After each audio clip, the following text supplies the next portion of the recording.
In many ways, I feel like because of our refugee experience and what we have already survived as a family, we were in some strange way prepared and conditioned for facing a pandemic.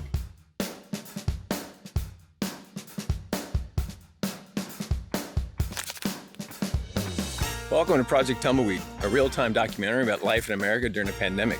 My name is Scott Henderson, aka Scotty Hendo, and I'll be your guide. COVID-19 has turned life upside down and exposed old, unhealed wounds. It's becoming apparent that we have a long ways to go before we get through this. I'm traveling the country to meet with people of all stripes to learn how they're adjusting to these new realities, so that you can learn lessons to apply to your own life. In this episode, we'll travel from western Nebraska through Wyoming, Utah, and into Idaho to meet a marriage counselor, beauty salon owner, couple who both work in healthcare, truck stop owner, startup investor, and boutique owner who escaped war and genocide as a child. We pick up our journey in the Platte River Valley, which has been a place of migration since prehistoric times. The Oregon Trail and Transcontinental Railroad followed this ancient game trail before diverging to find their way through the Rocky Mountains and high desert on their way to the west coast. This segment of our journey is wide open country with fewer large pockets of population, but filled with its share of resilient people. My biggest challenge through the pandemic is seeing the disparity or the two ends of the spectrum where people will stand and say, oh, it's not that bad, it's just like the flu, and other people that it's the worst thing since the Spanish flu, and where the truth actually lies. And some of that is just going to come out with time. Having to call our son and say, Grandma's been diagnosed with cancer and been given less than 6 months. So losing my mom during COVID, that was a real challenge. She lives in St. Louis, I'm in North Platte. It's a 10-hour drive with those restrictions in the state saying if you left the state of Nebraska that you had to self-quarantine for 2 weeks. Obviously that could affect you financially, but knowing that I wanted to have some of those conversations with my mom, and I wanted to have no regrets at the point in time where she passed. We were very vigilant to begin with and make sure that we social distance and didn't do anything because we knew we wanted to go down and see Mom. And the few visits that I got before she did pass away, I made sure that I was very purposeful in the visits.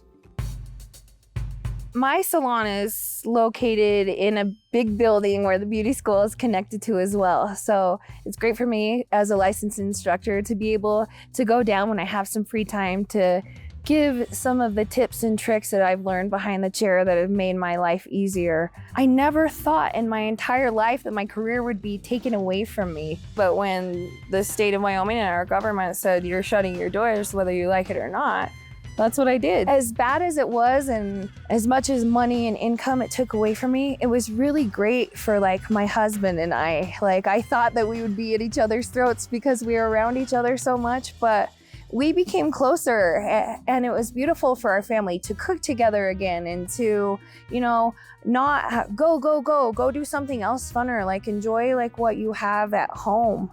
So it was bad for so many reasons and scary, but for so many reasons, it was also a beautiful thing to make you slow down.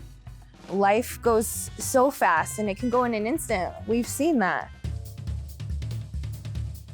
People in Wyoming, they will try, for the most part, they will try to just tough everything out. I've seen some pretty incredible illnesses, injuries, and when I asked people, why didn't you call earlier?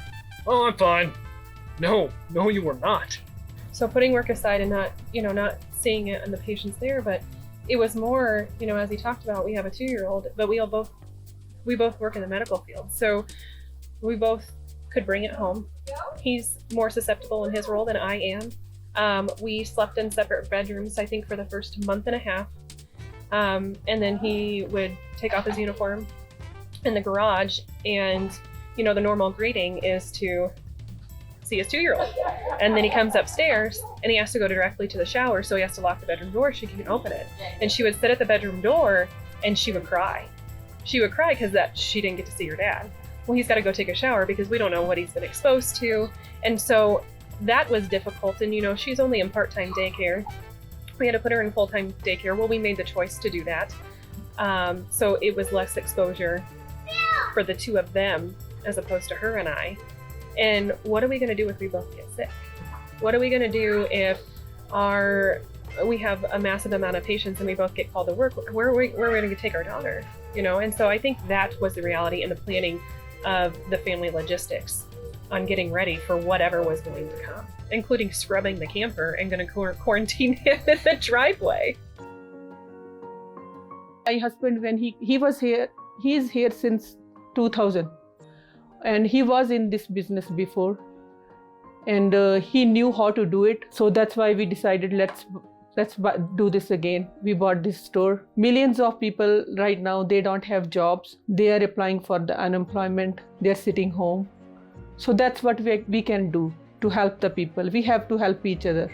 We sell fuel 99 cents per gallon in Laramie City, and we are having a baby girl soon, in 3 weeks. It's a bad time to get pregnant and having baby.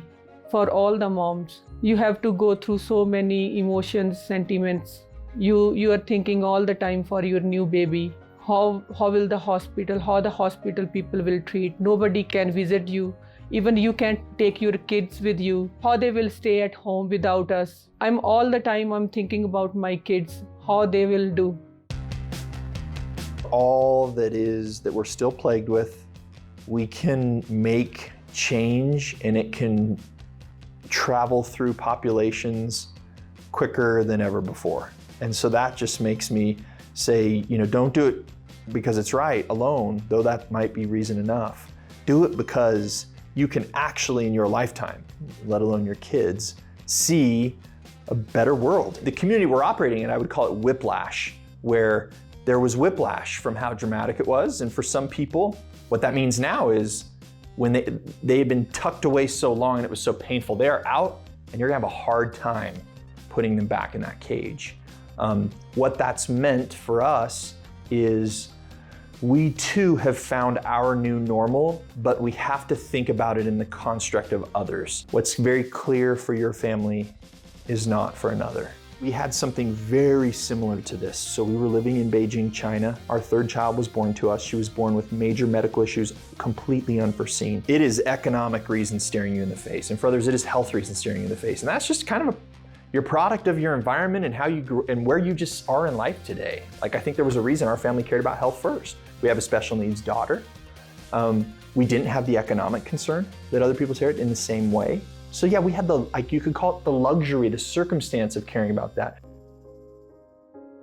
Originally from Baku, Azerbaijan, and as a refugee from Armenia, my family and we were brought here in 1992. So identifying those PTSD triggers and migraines and flashbacks in myself, I knew that potentially that trauma could be passed down to my children in this moment. And so I felt that the best way to help my parents manage their mental health in a playful, creative way, disguise the trauma and prepare my children on how to deal with moments like this in life, I started sewing. For me, it became a make sense solution to sew a necessity just for us, face masks and family members and friends, never thinking that we would get to a point where we're sewing hundreds or thousands or 10,000 face masks at this point. And we became way too busy to relive the past. And so it was out of necessity to maintain a wholesome and a healthy mental state in my household that we began sewing. Trying to keep a positive attitude so you can make that contagious to everyone else around you. To stay positive for your families, your coworkers, and everyone that you're able to touch, and make that contagious, because that positivity and that support to them is what will get us through this. I think positivity spreads more than people realize, and to spread that is what we should be doing. Love everyone, respect everyone, Doesn't matter black or white, help everyone. And this is the bad time we are going through. So we need to understand each and everybody and help each other. Life creates conditions conducive to life. And at any point where we look to either nature or society or history, we see evidence of that. When human beings face a challenge that's greater than their combined spirit, right? Life produces, life creates conditions conducive to life. What strikes me most about these conversations was how the topic of family kept coming up. The pandemic has refocused people's attention to spending time with those they love and thinking about what their loved ones need to get through these challenges. It makes me wonder how we can leverage this natural instinct to help us see the better angels in everyone, not just our kin. How do we activate this love for family to overcome the dark primal tendency to create the other who isn't worthy of that same love? That seems to be an important question to answer. That brings us to the end of this episode. In the show notes below, you can find links to the full-length rough-cut interviews of everyone featured here. There's a treasure trove of insights for you to discover. If you like this episode, please leave a comment and share the link with your friends.